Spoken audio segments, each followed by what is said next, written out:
Hello everyone. आज की video बड़ा ही शानदार होने वाला है टेंस का। जैसा कि आपको पता है कि अभी जो है समय है रिवीजन करने की और साथ साथ मार्क उठाने की, कम समय में ज़्यादा मार्क उठाने की। चलिए आज वही काम हम लोग करते हैं। सबसे पहले आपको पता होनी चाहिए कि टेंस होता क्या है। ठीक, टेंस एक रूप होता है वर्ब का, ठीक है, जो किसको व्यक्त करता है? टाइम को व्यक्त करता है। टाइम का मतलब होता है समय को व्यक्त करता है। ठीक है, चलिए थोड़ा सा पेन को बदल लेते हैं, ये पेन ले लेते हैं। ठीक, गुड, अच्छा है। चलिए अब यहाँ पर टेंस जैसा कि आप देख रहे हैं ये 3 प्रकार के होते हैं: प्रेजेंट टेंस, पास्ट टेंस और फ्यूचर टेंस। अब प्रत्येक टेंस का 4 प्रकार होता है। प्रेजेंट टेंस का भी 4: present indefinite, present continuous, present perfect, present perfect continuous. Clear हो गया बात? इस तरह से पास्ट इंडेफिनिट, जिसको सिंपल पास्ट भी कहते हैं, past continuous, past perfect, past perfect continuous. Clear? इसी तरह से future indefinite, future continuous, future perfect और फ्यूचर परफेक्ट कंटिन्यूअस। क्लियर है? इसी तरह से आपको ध्यान रखना है। बच्चों को कन्फ्यूज़न कहाँ होता है, इन बातों को आपके समक्ष मैं पेश कर रहा हूँ। ठीक, सबसे पहले तो आपको इन बातों को ध्यान रखना है, नोट वाली बात को, कि questions are often based on structure and confusion pairs. ज़्यादातर जो है क्वेश्चन आपके एग्जाम में आते हैं वो स्ट्रक्चर बेस पे आते हैं। अगर स्ट्रक्चर आपको बढ़िया से पता है तो स्वभावतः आप गलती नहीं करेंगे टाइम एंड टेंस से पूछे गए क्वेश्चन में वर्ब को चयन करने में। ठीक, ध्यान रखिएगा कि ज़्यादातर बच्चा कन्फ्यूजिंग जो पेयर्स है वो किस में होता है? सिंपल प्रेजेंट, प्रेजेंट कंटिन्यूअस में ज़्यादातर कन्फ्यूजन होता है बच्चे को, कि सेंटेंस को जो सोल्व करेंगे वो सिंपल प्रेजेंट में करेंगे या प्रेजेंट कंटिन्यूअस में करेंगे, कंटिन्यूअस में करेंगे या परफेक्ट कंटिन्यूअस में, प्रेजेंट परफेक्ट, सिंपल पास्ट, ठीक, और सिंपल पास्ट, पास्ट परफेक्ट। ज़्यादातर इन सब पेयर में बच्चों को कन्फ्यूजन रहता है। तो 4 पेयर एक साथ हो गया आपके पास। क्लियर? इस तरह से चलते हैं आगे। अगला है प्रेजेंट इंडेफिनिट टेंस, जो कि आपके टेंस का सबसे पहला टेंस है। प्रेजेंट इंडेफिनिट टेंस जो होता है, जैसा कि मैंने आपको कहा, सबसे पहले इंडेफिनिट, क्लियर, उस तरह से कंटिन्यूअस, परफेक्ट, परफेक्ट कंटिन्यूअस। यहाँ पर देखिए कभी भी प्रेजेंट इंडेफिनिट टेंस जो होता है वो क्या व्यक्त करता है, उसे आपको ध्यान रखना पड़ेगा। ठीक है, तो ध्यान रखिएगा, कोई भी रूटीन हो, रेगुलर एक्शन जिसको हम लोग कहते हैं, रूटीन एक्शन कोई भी हो, जैसे रेगुलर काम हो गया, इरेगुलर एक्शन हो गया, ये भी इसी के अंतर्गत आता है, हैबिट हो गया और यूनिवर्सल ट्रूथ हो गया। आँख मून के इनको सिंपल प्रेजेंट में बनाना है। ठीक, जिसको प्रेजेंट इंडेफिनिट कहते हैं, जिनका फॉर्मूला होता है सब्जेक्ट प्लस वर्ब का फर्स्ट फॉर्म या वर्ब का फिफ्थ फॉर्म, उनके बाद ऑब्जेक्ट, उनके बाद फुल स्टॉप। ये होता है इनका फॉर्मूला। ठीक है, इन बातों को आपको क्या रखना है? ध्यान। तो क्या बताया मैंने? रेगुलर एक्शन, जैसे आई कैम हेयर डेली, मैं रेगुलर यानी डेली यहाँ आता हूँ।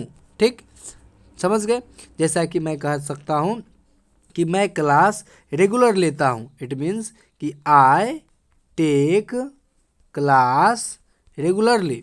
इसका मतलब हुआ कि मैं, मेरा जो काम है वो हैबिट को शो कर रहा है, रेगुलर एक्शन को शो कर रहा है। ठीक है, और जो इरेगुलर काम होगा वो भी एक एक्शन ही होता है। जैसे earthquake comes in Japan, Japan में भूकंप आया, अर्थक्वेक मतलब होता है भूकंप। ठीक है, अब यहाँ पर ये काम कभी कभी होता है, तो इरेगुलर एक्शन भी सिंपल प्रेजेंट में बनता है, रेगुलर एक्शन भी सिंपल प्रेजेंट में बनता है। हैबिट कोई भी हो, जैसे कर रहा है ही स्मोक्स, वो धूम्रपान करता है, तो यहाँ पर जो स्मोक्स है ये वर्ब का 5वां फॉर्म है। ठीक, तो अब आपको पता कि यूनिवर्सल ट्रूथ, यूनिवर्सल ट्रूथ जो पूरे दुनिया में सच माना जाता है, यूनिवर्सल ट्रूथ होता है।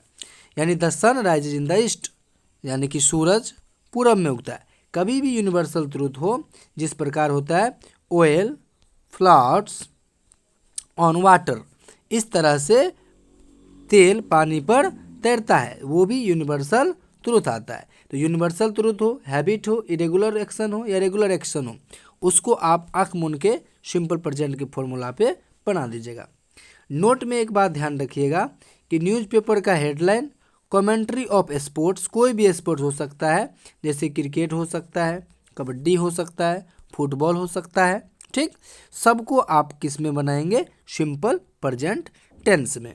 ठीक, सबसे बेहतरीन तरीका से इसमें बताया गया है, आप इन्हें ध्यान से देखें। जैसे अब मान लीजिए हेडलाइन हो गया ये आपके न्यूज़पेपर का, जैसे पीएम साइंस डील, पीएम ने डील पर साइन करता है, ठीक, पीएम डील पर साइन करता है, तो यहाँ पर क्या है, पीएम, तो ये हेडलाइन ऑफ द न्यूज़पेपर है कि नहीं। इस तरह से अगर हम कमेंट्री की बात करें तो विराट स्ट्राइक्स द बॉल, है ना, end of it goes across the boundary lines. अब यहाँ पर क्या हुआ कि विराट ने बॉल को स्ट्राइक कर दिया सीधा बाउंड्री लाइन के बाहर, ठीक। इस तरह से ये कमेंट्री हो गया, कोई भी कमेंट्री हो। यहाँ पर देखिए वर्ब का 5वां फॉर्म, यहाँ पर देखिए साइन जो है SIGNS, ये भी वर्ब का 5वां फॉर्म है।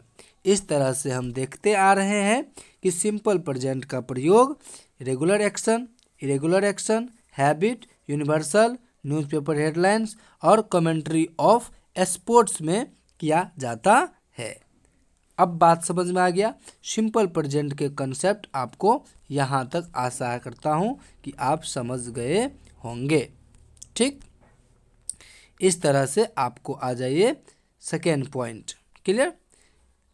अब यहाँ पर एक चीज़ ध्यान रखना है जिनको हम लोग कहते हैं फॉर्मूला, ठीक। अब यहाँ पर क्या है कि एक ही साथ फॉर्मूला दिया गया है, ये है आपका असर्टिव। देखिए कभी भी एक चीज़ ध्यान रखिएगा कि पूरे टाइम एंड टेंस में 2 ही सेंटेंस पढ़ा जाता है, एक होता है असर्टिव और दूसरा होता है इंटेरोगेटिव। अब असर्टिव तो भाई आपको पता है कि असर्टिव जो होता है ये 2 प्रकार के होते हैं, एक पॉजिटिव और एक नेगेटिव। वही पॉजिटिव स्ट्रक्चर ये है, ठीक है, ध्यान रखिएगा। चलिए, तो सबसे पहले हम क्या देते हैं, सब्जेक्ट V1 देते हैं, ऑब्जेक्ट देते हैं, और सब्जेक्ट जो V1 लगता है वो किस में लगता है, आई, वी, दे, यू या प्लुरल सब्जेक्ट के साथ। और अगर हम निगेटिव की बात करें तो सिंपल सी बात है कि सिंपल प्रेजेंट में डू और डज जो है वो हेल्पिंग वर्ब के रूप में आता है और इनके बाद ही नोट का प्रयोग किया जाता है, ठीक है। इस तरह से हम देख रहे हैं सब्जेक्ट प्लस डू या डज, उनके बाद आप वर्ब का पहला फॉर्म, उसके बाद ऑब्जेक्ट, इस तरह से स्ट्रक्चर बन के तैयार। क्वेश्चन सेंटेंस की अगर बात करें, सबसे पहले डू, फिर सब्जेक्ट, वर्ब का फर्स्ट फॉर्म, ऑब्जेक्ट और अंतिम में क्वेश्चन मार्क। निगेटिव की बात करें, डू या डज, उनके बाद सब्जेक्ट, उनके बाद नोट, वर्ब का first form, object, question mark. ये यस नो दिया हुआ, यहाँ से यहाँ तक क्या है, यस नो इंट्रोगेटिव, ठीक है। अब यस नो इंट्रोगेटिव क्या होता है, ध्यान रखिएगा कि इंट्रोगेटिव सेंटेंस को ही हम लोग क्वेश्चन कहते हैं, ठीक है। और इसको ये 2 प्रकार के होते हैं, एक होता है यस नो और एक होता है WH इंट्रोगेटिव, ठीक है। तो WH इंट्रोगेटिव यस नो में क्या अंतर है, यस नो इंट्रोगेटिव जो होता है कोई भी सेंटेंस जो क्वेश्चन पूछता है और उसका जवाब या तो यस में होता है या फिर नो में होता है, और WH इंट्रोगेटिव जो होता है ये भी क्वेश्चन पूछता है, इसका जवाब यस नो के अलावा दूसरे किसी शब्द में होता है, तो इसको हम लोग क्या कहेंगे, WH इंट्रोगेटिव। अब डज वाली बात हो गई, डू वाली बात हो गई, ठीक है। तो इस तरह से डू डज का काम कंप्लीट हो गया। अब WH इंट्रोगेटिव की अगर बात करें तो इसी में ये V5 वाला स्ट्रक्चर है और ये V1 वाला स्ट्रक्चर है, इसी में अगर हम WH जोड़ दें तो ये WH स्ट्रक्चर कंप्लीट होता है। जैसे WH का क्या होगा, जैसे WH वर्ड, उनके बाद डू या डज, उनके बाद सब्जेक्ट, उनके बाद वर्ब का पहला फॉर्म ऑब्जेक्ट, और नेगेटिव रहेगा तो हो जाएगा WH वर्ड और उनके बाद डू या डज, उनके बाद सब्जेक्ट, और उनके बाद जा कर के नोट, वर्ब का first form, object, question mark. इस तरह से ये काम कंप्लीट हो जाता है। चलिए अब हम चलते हैं नेक्स्ट आगे। आगे क्या है वो ध्यान से सुनिए। Correct the following sentences. पहले सेंटेंस को करेक्ट कीजिए। कह रहा है what he knows about you. अब यहाँ पर देखिए गलती है, क्या गलती है वो ध्यान दीजिए। व्हाट के जस्ट बाद ही आ गया है, जबकि ऐसा नहीं है। हमने फॉर्मूला क्या बताया कि यस नो जो फॉर्मूला होगा उसी में WH वर्ड अगर जोड़ देते हैं, WH वर्ड क्या होता है, वाट, वाई, होम, हुज, ये सब। तो इसमें क्या होना चाहिए, जैसे WH वर्ड यहाँ पर वाट है तो वाट के जस्ट बाद जो है ही नहीं होना चाहिए, वाट के जस्ट बाद जो है डज होना चाहिए और उनके बाद ही, ठीक, तब जाकर के सही होता। उसके बाद नो है तो नो, ठीक, इस तरह से ये सही होगा, इसीलिए गलत है। इसका सही वर्जन ये है। तो what does he know about you, देख रहे हैं ना। इस तरह से आपको ध्यान रखना है। क्लियर? इस तरह से ये देख लीजिए, ये देख लीजिए, आपको समझ में आ गया होगा ऐसा मुझे आशा है। ठीक, एक्सप्लेनेशन सब दिया हुआ है, आप इन्हें पढ़ सकते हैं जो मैंने बताया उसी का। ठीक, इस तरह से सिंपल प्रेजेंट पूरा कंप्लीट हो गया। ठीक, अब चलते हैं सिंपल पास्ट की ओर। सिंपल पास्ट जिस प्रकार आपने सिंपल प्रेजेंट में देखा उसी प्रकार सिंपल पास्ट भी है, बस इसमें अंतर क्या है, तो एक्शन जो है वो over expressed in simple past. कोई भी एक्शन हो, काम हो, उसे सिंपल पास्ट में जो है सिंपल पास्ट में जो है सो बनाया जाएगा। क्यों? क्योंकि इसमें जो काम होगी वो सब पास्ट में होगा, भूत समय में होगा, यानी कि बीता हुआ समय में। ठीक, अब यहाँ पर देखिए फॉर्मूले क्या हो सकते हैं। इसमें देखिए थोड़ा सा चेंज है। उसमें था क्या, वर्ब का फर्स्ट फॉर्म और पांचवा फॉर्म। इसमें क्या है, इन सब के जगह अगर आप हेल्पिंग वर्ब की बात करें तो डिड आता है, लेकिन मेन वर्ब की अगर बात करें तो उसमें वर्ब का दूसरा फॉर्म आता है। ठीक, अब यहाँ पर जो है दूसरा फॉर्म क्या है इसे ध्यान से देखिए। ठीक, तो यहाँ पर एक होता है वर्ब का फर्स्ट फॉर्म, एक होता है वर्ब का सेकेंड फॉर्म, ये हो गया वर्ब का थर्ड फॉर्म। तो ये जो फॉर्म है इसको हम लोग पास्ट फॉर्म भी कहते हैं। तो इसी का प्रयोग हम खास करके इस टेंस में करने वाले हैं। ठीक, यहाँ पर फॉर्मूला देख सकते हैं, और नेगेटिव वाले फॉर्मूला में डिड प्लस नोट, जिसको हम लोग डिंट भी लिख सकते हैं। ठीक है, बिल्कुल इस तरह से नेगेटिव एब्रीविएशन हो गया। और did plus subject plus verb का फर्स्ट फॉर्म, मैंने क्या कहा, जो भी हेल्पिंग वर्ब से शुरू होगा और ख़त्म होगा क्वेश्चन मार्क से, समझ जाइएगा वो क्या है, यस नो। इसका मतलब हो गया कि ये सब जो है यस नो इंट्रोगेटिव है। ठीक है, और ये जो है ये असर्टिव का नेगेटिव है, और ये जो है ये पॉजिटिव है। समझ गए बात? बिल्कुल। नोट में दिया गया है जब कभी भी सेंटेंस स्टार्ट होती है इट्स टाइम से या इट्स हाई टाइम से, ये बात कोड वर्ड है, कोड वर्ड ध्यान रखिएगा। ठीक, तो वो if follow it subject the form that will follow the subject will second form. कभी भी अगर आपको आपके सेंटेंस में ये दोनों शब्द आ जाए तो उसमें आप आंख मूंद के वर्ब का दूसरा फॉर्म लगा सकते हैं। ठीक, क्या बोले हम, इट्स टाइम या इट्स हाई टाइम। ठीक, तो यहाँ पर लिखा हुआ है कि the verb that will follow the subject will be in second form. कौन सा फॉर्म का यूज करेगा, ये सेकेंड फॉर्म का। समझ गए बात? इस तरह से यहाँ तक कंप्लीट होता है। हम चलते हैं नेक्स्ट पेज पे। ठीक, चलिए अब एग्जाम्पल देख लीजिए उसका। एग्जाम्पल में क्या है, हाँ देखिए, कहते हैं it's time you should study. यहाँ पर ये गलती किया गया है। ठीक, क्योंकि शुड का प्रयोग हम ज़्यादा वर्तमान में करते हैं। इट्स टाइम यू स्टडीड, इसका आंसर क्या होगा, सही वर्जन स्टडी ना हो करके स्टडीड होगा। ठीक, क्यों होगा स्टडीड, इसके पीछे भी कारण है। मैंने अभी बताया कि इट्स टाइम या इट्स हाई टाइम जब भी आए सेंटेंस में तो उसे आपको वर्ब का दूसरा फॉर्म का प्रयोग करनी है। ठीक, ये बात समझ गए।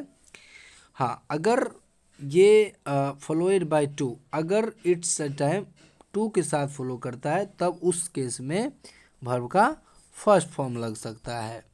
समझ गए?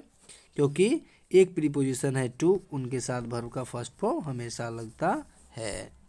ठीक, चलिए इस तरह से नेक्स्ट पॉइंट क्या कहता है, usually in a sentence do does did not used in positive sentence as a helping verb but to emphasis the main verb use do does did before the main verb in such sentence main verb should be in verb का first form. ध्यान रखिएगा, जब कभी भी sentence में do आए या does आए या डिड आए, ठीक, तो इनके बाद जो है मेन वर्ब आएगा वो हर हमेशा वर्ब का फर्स्ट फॉर्म में आएगा। ठीक, ध्यान रखिएगा। जैसे यू डू कम, कम का प्रयोग हुआ कि नहीं हुआ?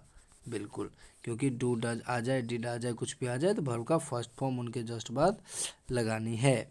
ठीक, क्योंकि ये एक मेन वर्ब के रूप में है और उनका हेल्पर के रूप में डू है, और यहाँ खुद वो मेन वर्ब के रूप में आया, फिर भी यहाँ पर मेन वर्ब जो है वर्ब का फर्स्ट फॉर्म मिलेगा। ठीक, इस तरह से अगला क्या है, if past time is given in a sentence. एक बात ध्यान रखिएगा, सेंटेंस में पास्ट टाइम गिवन रहे, जैसे लास्ट नाइट, यस्टरडे, तो the sentence must be in simple past tense. तो उस समय इधर उधर नहीं देखना है, सिर्फ सिंपल पास्ट टेंस में उसको आँख मूंद के सॉल्व कर देना है। ठीक है, जब पास्ट टाइम दिया रहे तब, जैसे आई हैव कम यस्टरडे, ये गलत होगा। क्यों? क्योंकि यस्टरडे इसमें पास्ट टाइम को बोध करा रहा है, इसीलिए इसमें वर्ब का सेकेंड फॉर्म होना काफ़ी ज़रूरी है। समझ गए? यस्टरडे आए कभी भी, लास्ट आए, समझ गए ना? इस तरह के सेंटेंस को आप आंख मूंद के सिंपल पास्ट टेंस में बना दीजिए, सब्जेक्ट प्लस वर्ब का दूसरा फॉर्म और ऑब्जेक्ट पे। ठीक है, बिल्कुल उनके बाद की बात मैं बता रहा हूँ कि सिंपल फ्यूचर, सिंपल पास्ट हो गया, सिंपल प्रेजेंट हो गया, अब हम लोग सिंपल फ्यूचर की ओर चलेंगे। ठीक है, आशा है कि आप लोग समझते होंगे, और आप चैनल पर नए हैं तो सब्सक्राइब कर लीजिए, क्योंकि ये आपके एग्ज़ाम तक चलने वाली है। ठीक है, चलिए चलते हैं आगे। सिंपल फ्यूचर क्या है कि एक्शन होगी कब? फ्यूचर टाइम में। ठीक है, सिंपल फ्यूचर टेंस कहलाएगा। क्लियर हो गया बात? जैसे आई शैल मीट यू टुमारो, ठीक है, मैं तुमसे कल मिलूँगा। ठीक, इसका पॉजिटिव फॉर्मूला जो होता है वो क्या होता है, सब्जेक्ट प्लस शैल या विल प्लस वर्ब का पहला फॉर्म। ध्यान रखिएगा, शैल या विल एक मॉडल एक्सिलरी वर्ब है, इसीलिए इनके साथ वर्ब का पहला फॉर्म होना काफ़ी ज़रूरी है। ठीक है, इस तरह से हम आपको बता देते हैं, शैल या विल प्लस नोट नेगेटिव में होगा, उनके बाद जाकर के क्वेश्चन में शैल या विल पहले होगा, उसके बाद सब्जेक्ट, वर्ब का फर्स्ट फॉर्म, ऑब्जेक्ट, फिर क्या होगा इसमें सब्जेक्ट, उसके बाद जाकर फर्स्ट वर्ब का फर्स्ट शैल या विल, उनके बाद सब्जेक्ट, उसके बाद सब्जेक्ट, उसके बाद नोट, वर्ब का फर्स्ट फॉर्म, ऑब्जेक्ट। इस तरह से आप कह सकते हैं। एक चीज़ आप देख रहे हैं, शैल नोट का जो है नेगेटिव एब्रीविएशन फॉर्म होता है सेंट, समझ गए ना, और विल नोट का होता है वॉन्ट। ये बात को आपको क्या रखना है, ध्यान। ठीक है, चलिए आगे बढ़ते हैं थोड़ा सा। तो इस तरह से हमने क्लियर कर लिया simple present, simple past, simple future. इसमें हमेशा ध्यान रखिएगा, शैल या विल के जस्ट बाद अगर वर्ब का फर्स्ट फॉर्म आए तो समझिए सिंपल फ्यूचर है। ठीक, इतना बात आप ध्यान रखिए, आपको जल्दी समझ में आ जाएगा। ठीक है, चलिए इतना ही तक रहने दीजिए, फिर मिलेंगे हम लोग नेक्स्ट। तब तक सब्सक्राइब करके रख लीजिए, कल मिलने वाले हैं इसी वीडियो के साथ इसी टाइम में। बहुत बहुत धन्यवाद।